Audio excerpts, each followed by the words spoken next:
I hadn't stepped foot inside Grandmother Lorraine's house since the funeral. Not because I couldn't bear it, but because I couldn't stomach what it had become. Once filled with the scent of lemon polish and her soft humming from the parlor, now it stood like a gutted shell with new ghosts. Ghosts with names I used to love. I pushed open the front door without knocking, like I always used to. Except this time, no one called my name from the sitting room. No warm embrace. No plate of almond cookies waiting by the window. Just Miles, standing like some conquering prince in front of the fireplace, spinning a diamond ring around his finger. "David," he said with mock surprise, that smirk crawling across his face like a stain. "Didn't think you had the guts to show." I didn't respond right away. I just took in the scene, the way he stood directly under Grandmother's portrait like he belonged there. Like he hadn't been absent for years while I ran errands, fixed leaky pipes, and sat beside her bed when she coughed through the night. And next to him, on the mantel, was the small lacquered box she used to keep locked. I knew what was inside. The rings. Her wedding set. Promised to me since I was a teenager. Not because I was better, but because I was there. Because I cared. "You're so pathetic," he said with a laugh, flicking the lid open and pulling the rings into view like a magician with a rabbit. "Really? You think being the golden grandson gets you anything? It doesn't. Sentiment doesn't sign checks. Loyalty doesn't buy beachfront property." I looked at him, the blood in my ears humming. "And betrayal? That buys you what exactly? A new wardrobe and a hollow marriage." He didn't flinch. He was too far gone for shame. "Rachel and I are getting married," he said, tossing one of the rings in the air and catching it with a smug flick of the wrist. "And she helped me get everything. The house, the money, the jewelry. You're left with nothing." I took a slow breath. Measured. Intentional. There was no heat in my chest anymore. No ache. Just focus. I walked further into the room, letting the door swing shut behind me. The lock clicked like punctuation. Miles looked confused for a moment. Like he expected me to yell. To break. But I didn't give him that satisfaction. "Actually," I said, sliding my hands into my coat pockets, "there's something you both should know." His eyes narrowed. "What are you talking about?" I smiled. Calmly. Quietly. The way Grandmother used to when she knew something you didn't. "You think you've won," I said, keeping my voice level. "You think getting Rachel to flip on me, spinning lies in court, slithering your way through family dinners with that smug little grin made you king of the ashes you left behind. But you didn't win, Miles. You played yourself. You and Rachel both." He scoffed. "You're delusional. You lost everything. The judge saw through your little pity act. You're broke. Alone. And out of your mind if you think anyone believes your version." I moved to the old armchair near the fireplace, the one Grandmother used to read in, and sat down without asking. His jaw twitched. That chair still held weight, still whispered of legacy. And I knew he felt it, even if he couldn't name it. "You ever wonder why Grandmother never changed her will in the last few years?" I asked. He looked uneasy for the first time. "Because she was too old to bother." "Wrong," I said. "Because she knew what was coming. She saw through you. Through Rachel. She didn't want a war while she was alive, so she played the part. Let you think you were winning.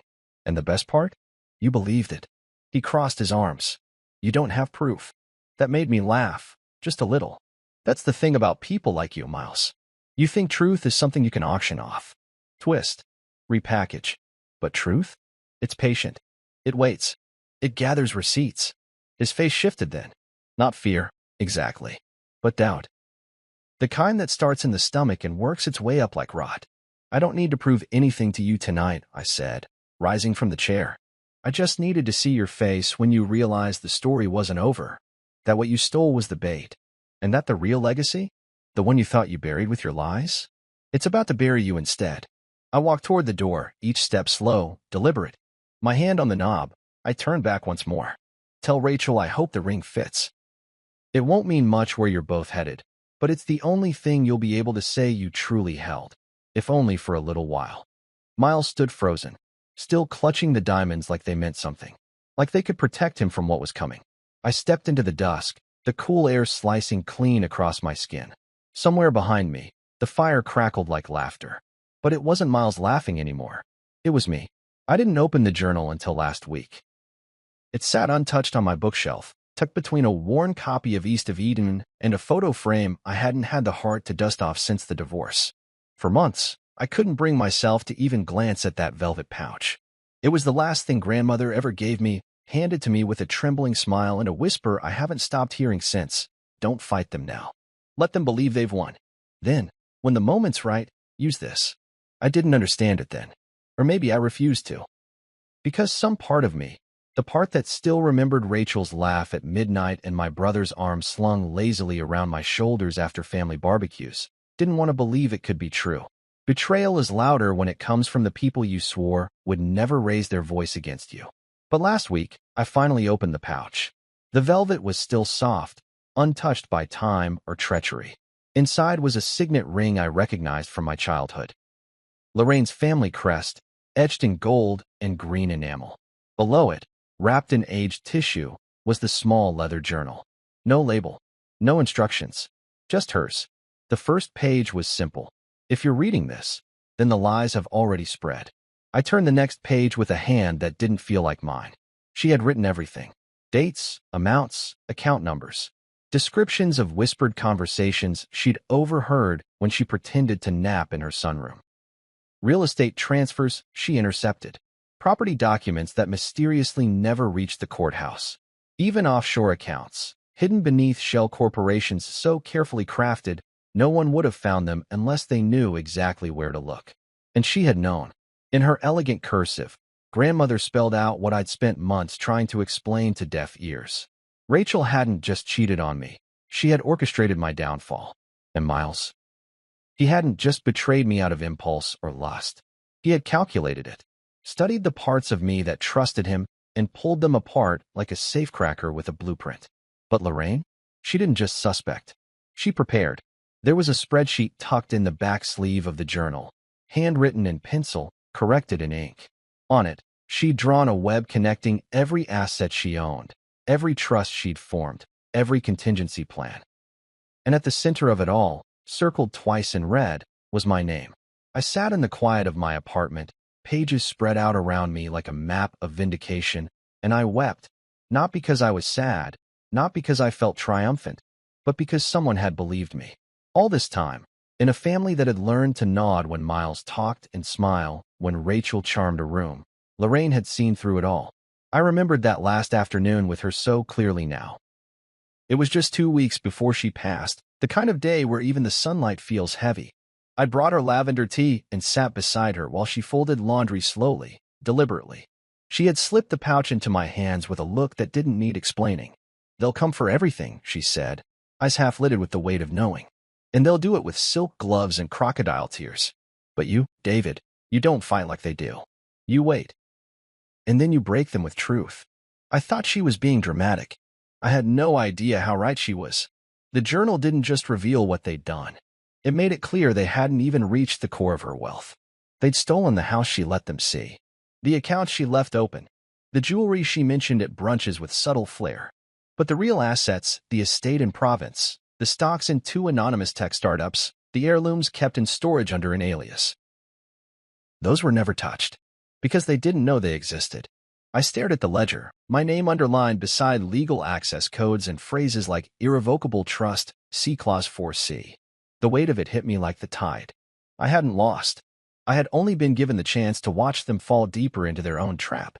There was a time, not long ago, when I would have confronted them immediately, shouted the truth across dinner tables, slammed evidence on the floor during some performative reckoning.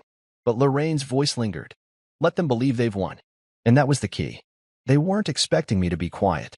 They mistook silence for surrender. They thought absence meant defeat.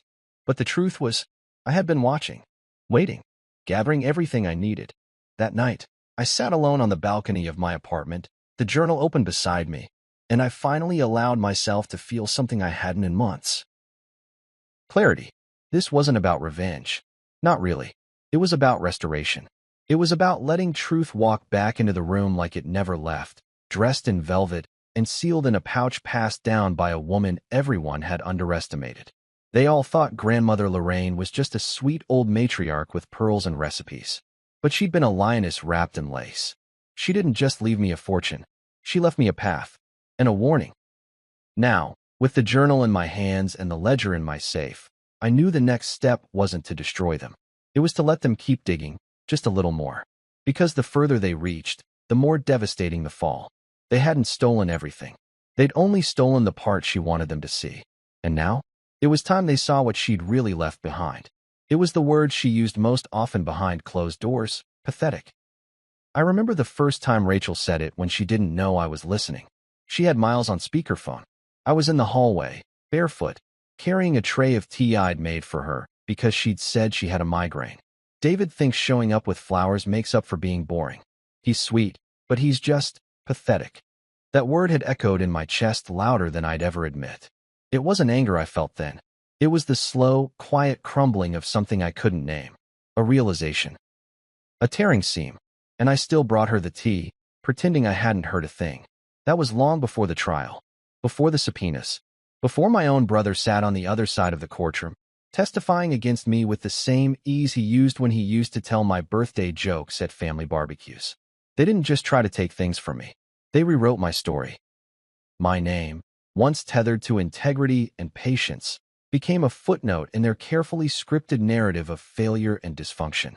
Rachel filed for divorce 2 weeks after grandmother Lorraine's funeral. She said she needed space, said we'd grown apart, said I was emotionally unavailable. What she meant was, she had already moved on. With Miles, my brother. The day I received the summons, I found a note folded into the lining of her jewelry box.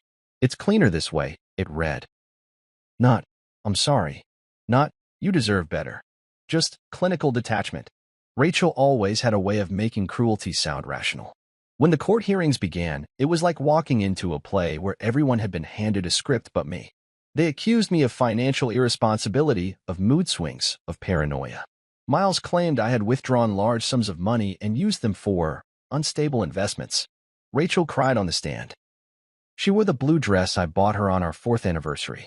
She dabbed the corner of her eye with a silk handkerchief, describing how she feared for her future if I retained any control of the estate. The judge nodded solemnly. The room fell for it. All of it. I tried to speak. Tried to explain that the withdrawals were for grandmother's private care. That I kept the receipts. That the so-called instability was the result of a panic attack after I discovered their affair. But none of it mattered. Truth didn't fit the story they had sold. The courtroom didn't want facts. It wanted closure. And Miles and Rachel wrapped it in a bow of respectable lies. They won everything. The townhouse on Beecham Street. The art collection Lorraine left behind. Even the Mercedes I'd restored with my father over a summer 10 years ago. Gone. All of it.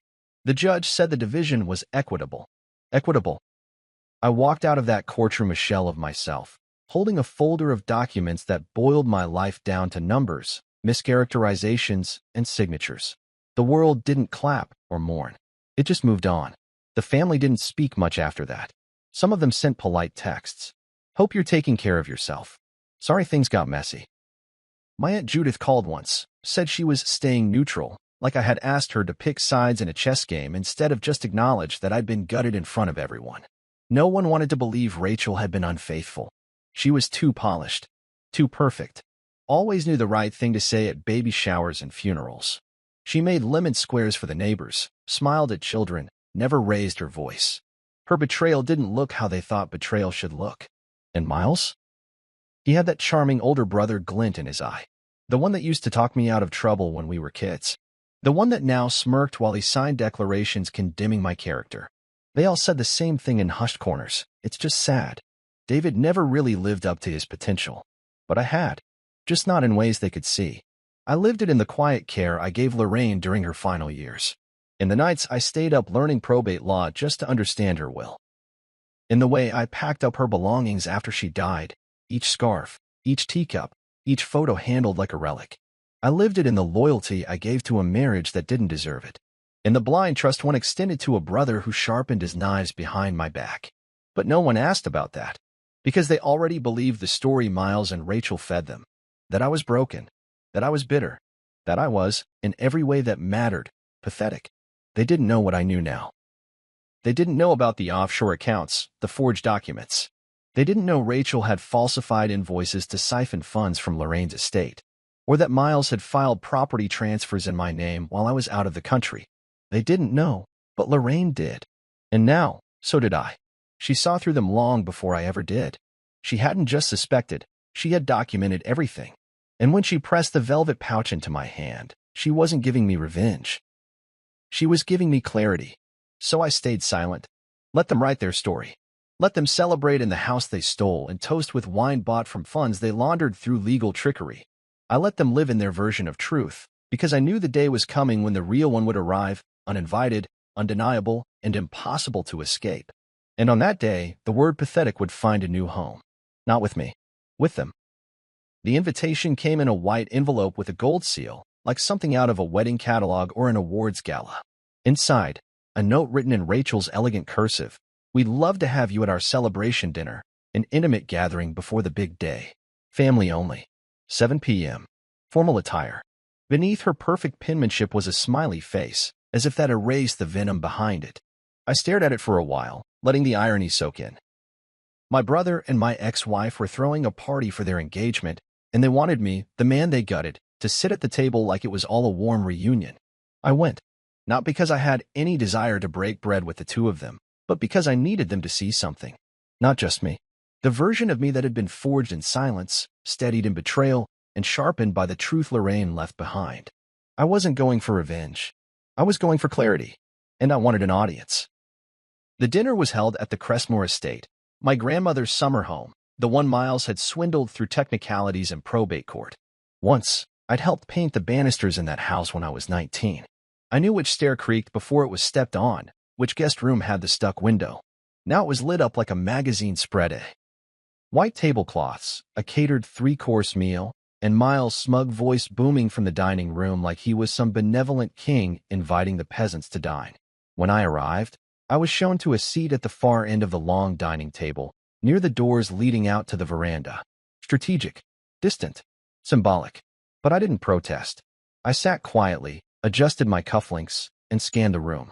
Aunt Judith was there, already half a glass into her wine. Uncle Terence made awkward eye contact, then looked down at his plate. My cousin Margot smiled faintly at me, then whispered something to her husband. They were all here, members of a family that had grown too quiet around me, too cautious since the trial, as if my presence required tiptoeing. Then Rachel walked in, radiant in emerald green, her hair pulled back in the same style she wore the night of our engagement party. She laughed loudly, dramatically, like she was starring in a play. Miles followed behind her, grinning, guiding her by the small of her back like he'd choreographed it. They sat at the head of the table, naturally. He tapped his glass with a spoon and stood up, the room quieting on cue. Thank you all for coming, he said, voice syrupy and rehearsed. This dinner means the world to us. Tomorrow, we celebrate publicly. But tonight? Tonight is just for family. For those who supported us, stood by us, and tolerated us, Rachel added with a faux shy laugh. Miles smiled down at her, then raised his glass higher. To my bride, he said. And to our future, built from the ashes of David's past. Aunt Judith gasped. A few others chuckled nervously, unsure if it was a joke or a jab. It was both. Rachel didn't flinch. She was used to Miles' theatrics. Used to weaponizing my name like it was some seasoning in their twisted feast. I didn't stand. I didn't yell. I didn't reach for a knife and ruin the place setting. I simply smiled. Calm. Controlled. Grandmother's signet ring cold against my skin under the cuff of my sleeve. Funny you mention ashes, I said, just loud enough for the whole table to hear. That's exactly what your prenup's about to turn into. The silence was instant. Miles blinked. Rachel's hand froze halfway to her wine glass. I leaned forward just slightly, locking eyes with both of them. You should really read the fine print before you throw a party in someone else's house. Miles chuckled uneasily. Still clinging to those fantasies, huh, David? Not fantasies, I said. Facts. I stood slowly, letting my chair slide back with a deliberate scrape. You see, Lorraine never included either of you in the actual estate. The house? The one you're pretending to own? It's tied up in a private irrevocable trust. And guess who holds the only signatory power on it? Miles opened his mouth, but nothing came out. And the jewelry Rachel's been flashing? The rings? Traceable heirlooms, never officially transferred. The financial records? Fraudulent withdrawals tied to Lorraine's accounts, documented by the bank and the estate lawyer. I stepped around the table now, letting my presence be felt, letting every word ring out clearly. You didn't steal from someone clueless. You stole from someone who was waiting, someone who kept receipts. Someone who knew your playbook before you even picked the pieces. Rachel shifted in her seat, her smile finally cracking at the corners. I didn't come tonight to make a scene, I said. I came to offer you both a choice. Walk away. Or wait for tomorrow, when the bank notifies you that the accounts are frozen, the rings are recalled, and the house is placed under investigation for fraudulent occupation. Margot's husband coughed, covering his mouth like he was hiding a laugh. Judith looked between us like she was watching a car crash in real time. Miles tried to stand, but I raised a hand. Don't. Just sit with it. Sit with everything you thought you'd won. Every gloating smile. Every smug toast. This is the moment where the floor starts to crack. I walked to the doorway, paused with one hand on the frame. Enjoy the risotto, I added without turning. It's probably the last decent meal you'll have in this house. Then I stepped outside, letting the cool air wash over me like a baptism. Behind me, the room buzzed with murmurs, panic disguised as confusion. But I didn't look back. I didn't need to. Let the truth do what it always does. Burn quietly, and then all at once. I parked 3 blocks away from the office on purpose. I needed the walk. The air was sharp and dry, and the weight of what I was about to do settled over me like a second coat. I passed familiar brownstones and faceless commuters, each step more focused than the last. Mr. Alden's office sat on the top floor of an old brick building, just like it had for 40 years, unchanged, unbothered by the parade of new firms that rose and fell around it. I stepped into the quiet lobby, the receptionist nodding at me as if she'd been expecting me. Maybe she had. Mr. Alden was like that, always 10 steps ahead, always precise. He once told me he kept analog backups of everything because the cloud was just a polite word for a stranger's computer. He was already standing when I entered his office, a small smile tugging at the corner of his lips. His suit was as crisp as ever, navy with a muted silver tie, and the scent of cedar and old paper filled the air. His office hadn't changed since I was a child sitting on the leather bench while Lorraine signed paperwork that somehow always ended with a lollipop for me. David, he said warmly, extending his hand. It's time, isn't it? I nodded, feeling the gravity in those words. They think they own everything, I said as I sat down. The house, the jewelry, even my name. And they're wrong, he replied, pulling open a drawer and removing a slim leather folder. Lorraine never included them in her final estate. She knew they'd come sniffing around the obvious. That's why she created a parallel track, one that bypassed the public probate process entirely. He placed the folder in front of me. This, he said, is the real will, dated 6 months after the version they contested. Verified by 2 witnesses, notarized, and sealed in a fireproof vault at my discretion. My hand shook slightly as I opened it. There it was, Lorraine's signature, unmistakable. Her handwriting still elegant, deliberate. The words were direct, without frill or ambiguity. Everything, her properties, her accounts, her art collection, her shares in 2 international holding companies, had been transferred into a private irrevocable trust. And I was the sole trustee. You're telling me none of what they claimed is legally theirs? I asked, needing to hear it again. Mr. Alden nodded. The previous will was a placeholder. Lorraine expected exactly what happened. The lies, the manipulation. That's why this version was created. To safeguard her legacy. And yours.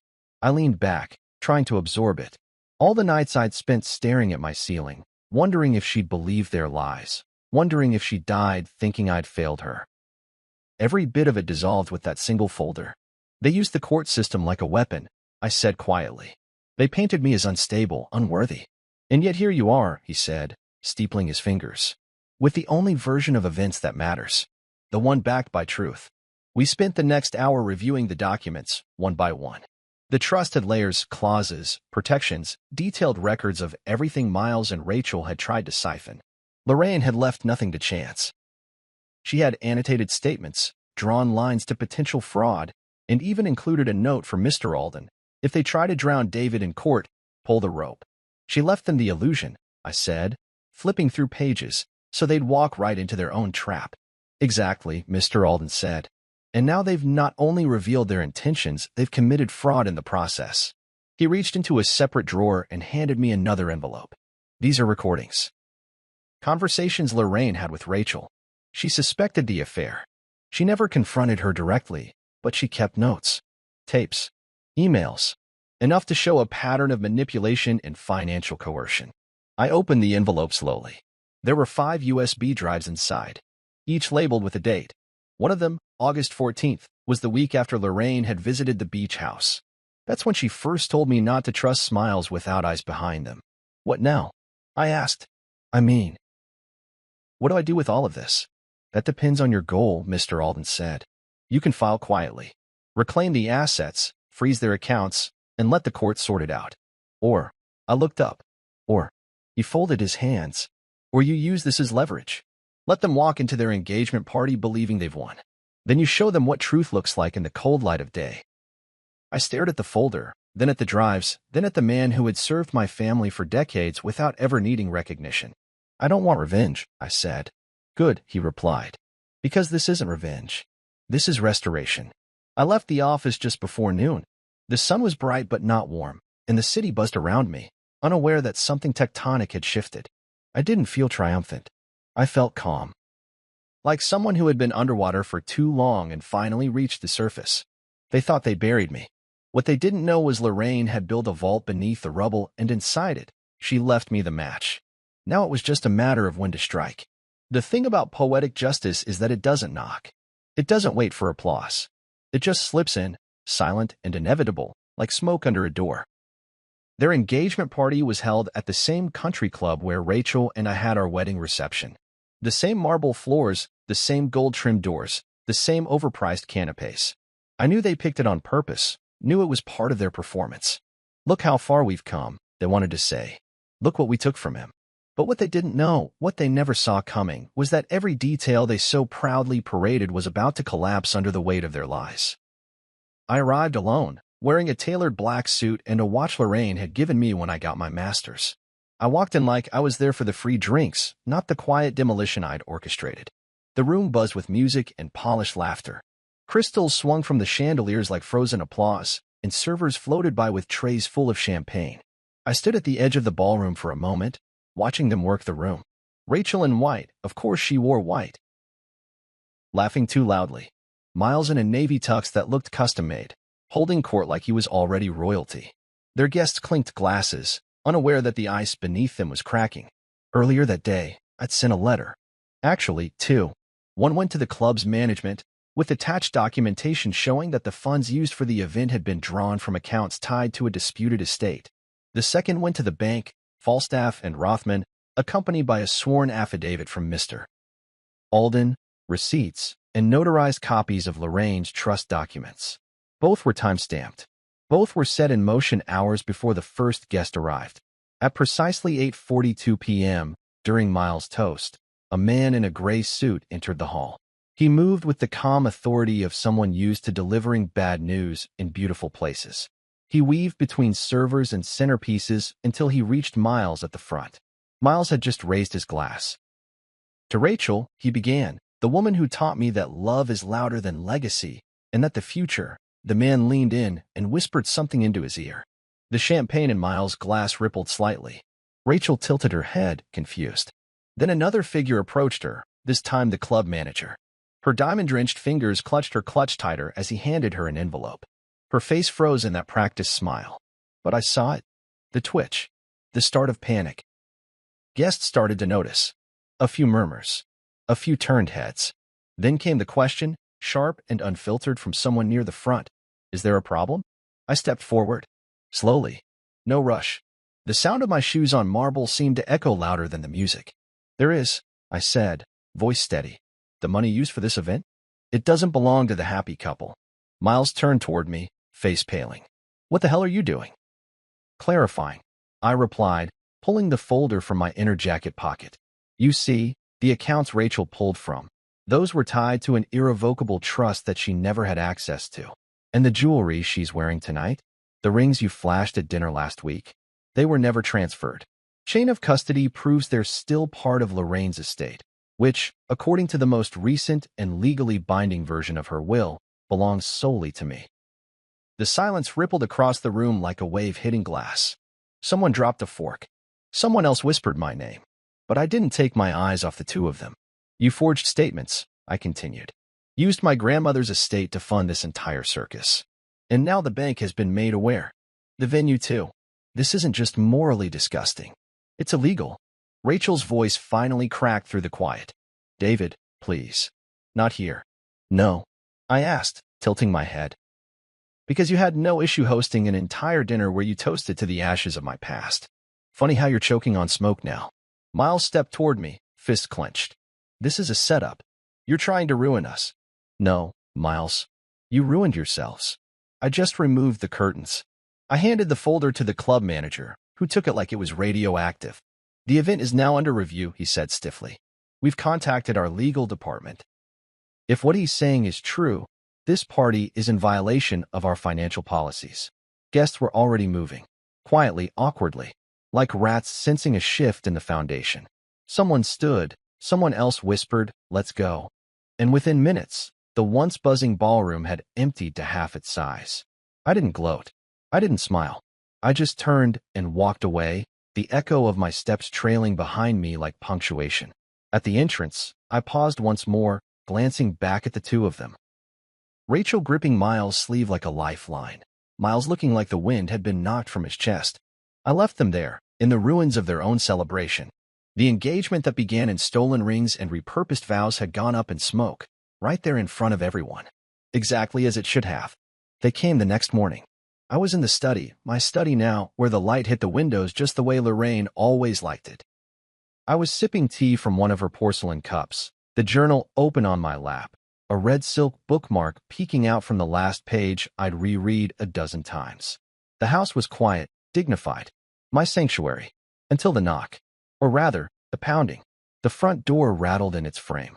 I didn't move right away. I took another sip. Earl Grey, just the way she made it. The shouting started not long after. David, it was Miles. You coward. Open the damn door.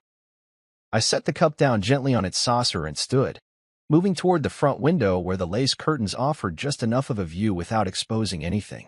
And there they were, Miles and Rachel, standing on the front porch like storm clouds with teeth. Rachel looked tired. Not exhausted. Just cracked. The kind of cracks you can't cover with makeup. Her heels sank slightly into the lawn. Miles looked worse. His tie was missing, his shirt wrinkled, his face flushed from either rage or shame. You think this is over? He shouted, stepping forward and slamming his hand on the front door again. You tricked us. You set us up. I unlocked the side window slowly and pushed it open just enough to let my voice carry. No, I said. You tricked yourselves. They both froze. I stepped into the frame, one hand resting casually on the sill. You used lies to steal what wasn't yours. But what you really wanted. I gestured toward the house. You never even touched it. Rachel stepped forward, her voice strained. David, please. You don't have to do this. There's been a misunderstanding. We can fix it. We can talk like adults. I let out a small, dry laugh. Adults? You mean like adults who lie under oath? Or adults who fake financial statements and use dead women's assets to fund champagne toasts? You're blowing this out of proportion, she snapped, and the moment the words left her mouth, she realized how brittle they sounded. Proportion, I repeated softly. You stole my grandmother's estate. You walked into a courtroom and painted me as mentally unstable. You wore my ring to your engagement party to my brother. And now you're worried about proportion. Miles stepped forward again. You don't understand, David. Rachel and I, this wasn't about revenge. It wasn't personal. No? I asked. You stood in front of the family and toasted to building a future from the ashes of my past. That sounded pretty personal to me. This isn't you, Rachel said suddenly, her voice soft. You're not vindictive. You were always the calm one, the gentle one. I still am, I replied. That's why I didn't press charges. Yet. Her mouth snapped shut. Miles looked desperate now. Look, we made some mistakes, okay? But this? He gestured at the house, at the open window, at the power he no longer held. You're going too far. No, I said. I'm finally going far enough. I paused, letting the silence stretch. You know, for all your scheming, all your arrogance, you forgot the most basic rule of legacy, I said. Real power doesn't announce itself. It waits. It observes. And when the time comes, it doesn't shout. It signs. You can't just lock us out of everything. Miles yelled. The accounts, the house. I leaned forward slightly. Legally? I can. And I have. Rachel looked like she wanted to scream, but she bit her tongue. This was never about the jewelry, I continued, or the estate, or even Lorraine's name. This was about you two thinking you could rewrite the story and walk away clean. But you forgot who held the pin. They were quiet now, standing in the sun like figures made of smoke. You married each other for fortune, I said. But you forgot that legacies come with safeguards. You wanted everything Lorraine had, but you never earned her trust. And in the end, that's the only thing that matters. Miles looked at me like he didn't recognize who I was anymore. Good. That man, the one who flinched and apologized for everything, was gone. Rachel stepped back, arms crossed, her expression hollow. "We'll see you in court," she said coldly. I smiled. "We already did that. And you lost." I closed the window with the same quiet patience Lorraine once showed when people disappointed her. The lock clicked gently. I didn't watch them leave. I returned to the study, picked up the journal again, and found my place beneath Lorraine's underlined notes. On the next page, she'd written a single sentence. "When the thieves come, let them knock, but never let them in." I picked up my tea. Still warm. Let them shout. Let them scream. Let them try to claw their way back into a house built on honesty. They weren't just shut out. They were ghosts now. And this house no longer belonged to ghosts.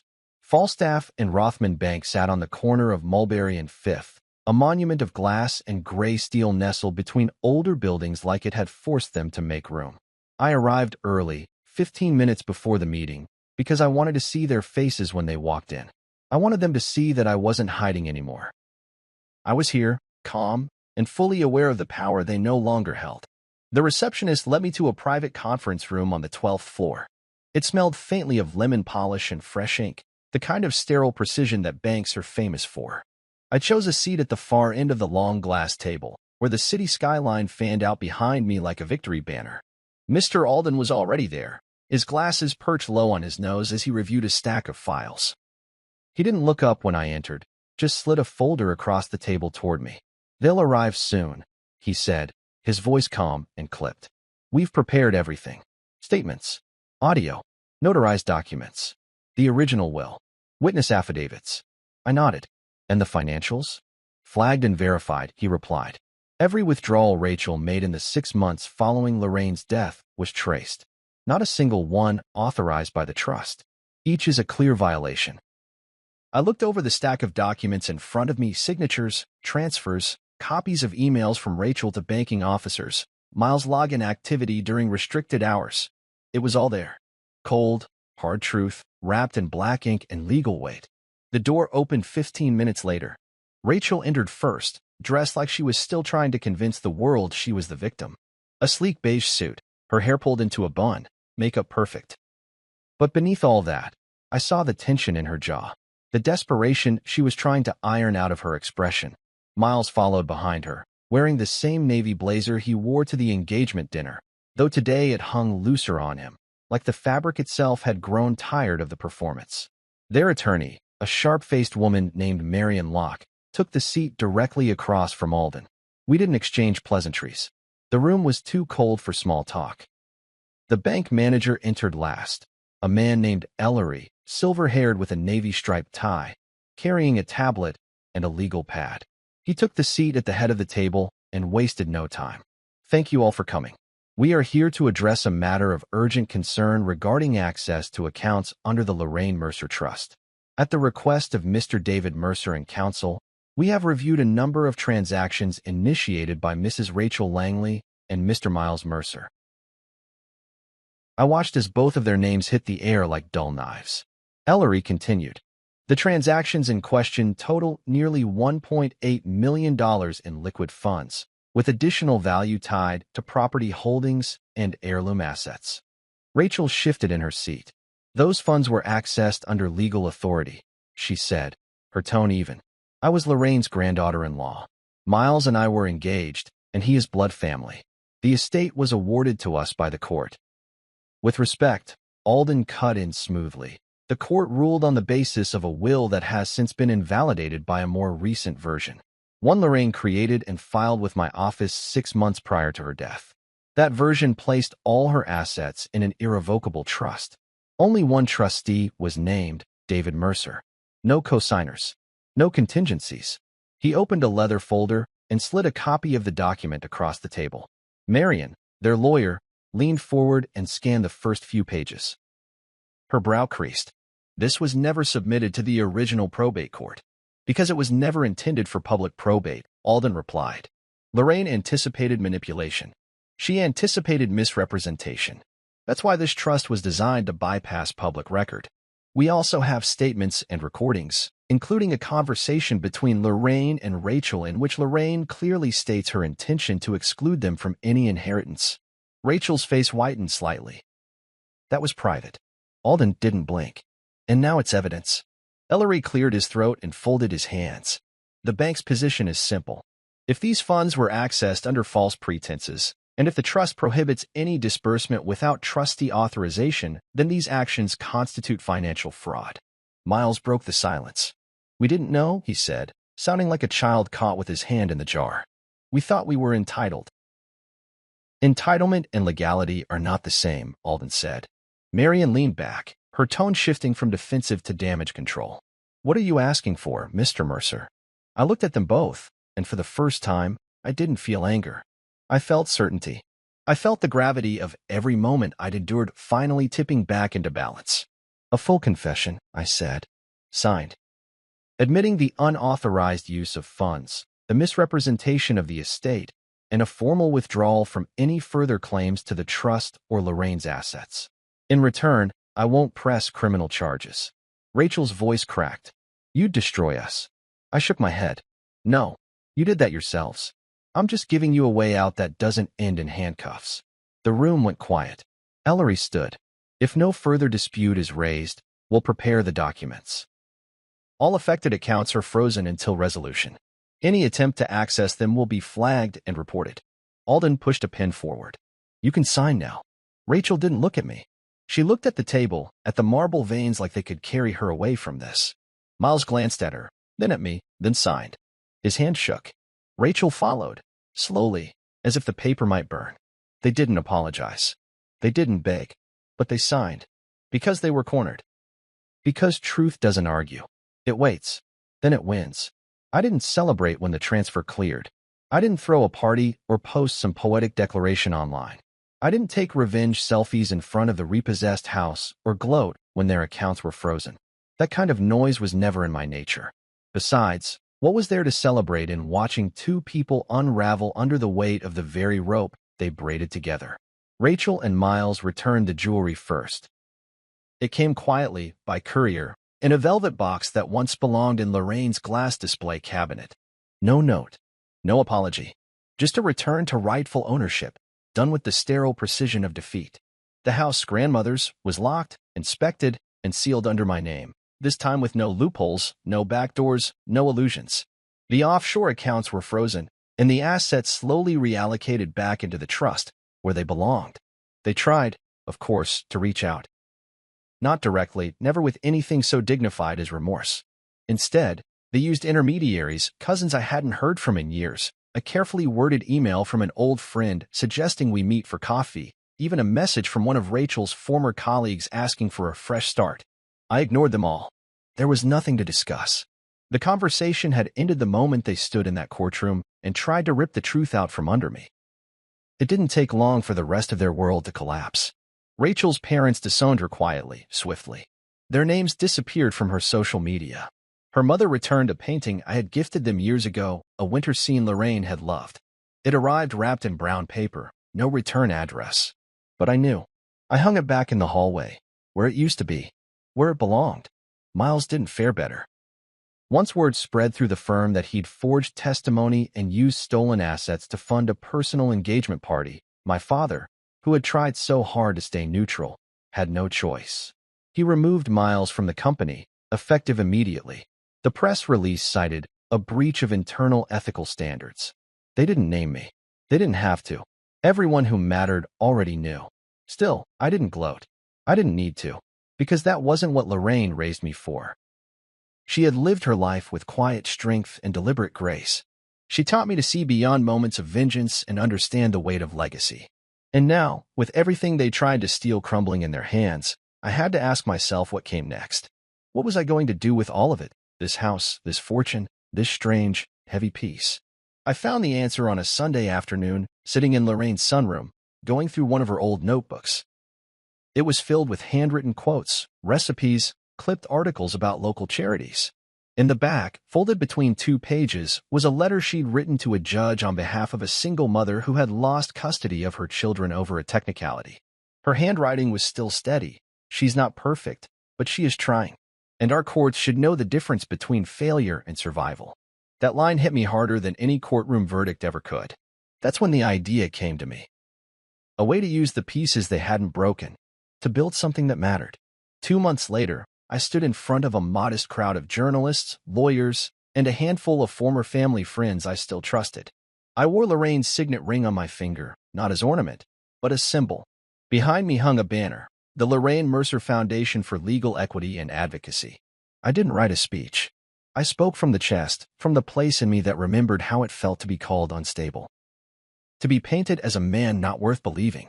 I spoke for those who had been silenced in courtrooms by the louder, better-dressed liars in their lives. There are people in this city, I said, who don't have the luxury of lawyers like Alden. People who are steamrolled in court because they lack the resources or the vocabulary to defend themselves. This foundation is for them. For the ones who've been called pathetic, delusional, unstable. For those who were right, but unheard.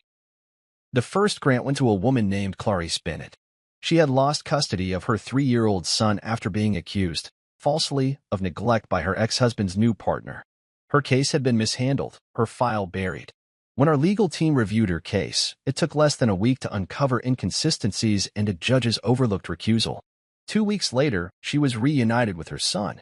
When she hugged me at the courthouse steps, she whispered, "No one ever fought for me before." I didn't tell her what it meant. I didn't need to. That moment was enough. The press picked up the story. For a while, my name was out there, sometimes paired with headlines about the scandal, but more often about the foundation, the work, the mission. People forgot, as they always do, how ugly things had been. Or maybe they just preferred this version of me, the one who turned betrayal into purpose. But I never forgot. I visited Lorraine's grave every Sunday, same time, same coat, rain or shine. I'd tell her about the cases, the people we were helping, the grants we were processing. And sometimes, I'd just sit there, watching the light shift through the trees, wondering what she'd say if she could see it now. I think she'd be proud. Not because I won, but because I didn't let the loss define me. Miles and Rachel moved out of the city eventually. Word was they tried to restart somewhere quieter. She teaches yoga now, according to a cousin's passing comment. Miles apparently took a sales job in a city where no one recognizes the Mercer name. Good for them, I suppose. They'll always live with what they did, but it's not my job to make them suffer. Life will handle that in ways I never could. They thought what they stole was everything. The house, the accounts, the rings, the story. But they missed the one thing that mattered most. Dignity. It's not loud. It doesn't beg for attention. It doesn't sit in court documents or sparkle on a hand. Dignity is what stays when everything else has been stripped away. It's what kept me from screaming. It's what let me walk away from the wreckage with my spine straight. It's what Lorraine saw in me from the start. They could never steal that, and I would never give it away. The house was finally quiet in the way Lorraine would have liked. No more strained laughter from guests pretending to be family. No more hollow footsteps echoing from people who didn't belong. Just stillness, and the kind of warmth that takes months to settle into a place again. I'd spent the last few weeks restoring everything that had been changed or removed. The paintings put back in their rightful rooms, the glass figurines dusted and repositioned on the shelves. Lorraine's favorite blue vase had been found tucked away in a basement storage box, its neck chipped from some careless handling. I placed it back on the corner table in the hallway and filled it with fresh lavender from the garden. There was something therapeutic about restoring order, not out of nostalgia, but as an act of quiet rebellion. Rachel and Miles had tried to scrub the soul out of this place. They'd rearranged the furniture to make it feel like their own, replaced photographs, added sterile decor that lacked history. But the bones of the house still remembered who it belonged to. I could feel it every time I walked into a room and the sunlight hit just right, just like it had when I was a boy running down these halls with skinned knees and a peanut butter sandwich in my hand. On a rainy Tuesday afternoon, I decided to tackle the library. Lorraine's library had always been her sanctuary. Floor-to-ceiling bookshelves, all organized by a system only she understood, part Dewey Decimal, part instinct. Historical fiction lived next to legal encyclopedias. Poetry danced alongside tax law manuals. And in the corner, nestled between two bay windows, sat her reading chair. A little frayed at the edges, but still holding the shape of her body like a memory woven into the cushion. I spent hours reorganizing the books, dusting the shelves, stacking journals and old newspapers for donation. And then, as I reached for her worn copy of Pride and Prejudice, something slipped out and landed softly on the carpet below. A sealed envelope. Cream-colored, thick parchment, sealed with a wax crest. I knew the emblem. It was Lorraine's. A stylized L, interwoven with a vine pattern, pressed from the antique stamp she kept in her desk drawer. I sat down slowly in her chair, holding the envelope like it might crumble if I opened it too fast. On the front, written in her unmistakable handwriting, were the words, "For David, when the storm is over." My chest tightened. I hadn't expected anything else from her. She had already given me everything, her trust, her legacy, her shield against betrayal. But this was something more. I broke the seal carefully, my fingers trembling as I pulled out the letter inside.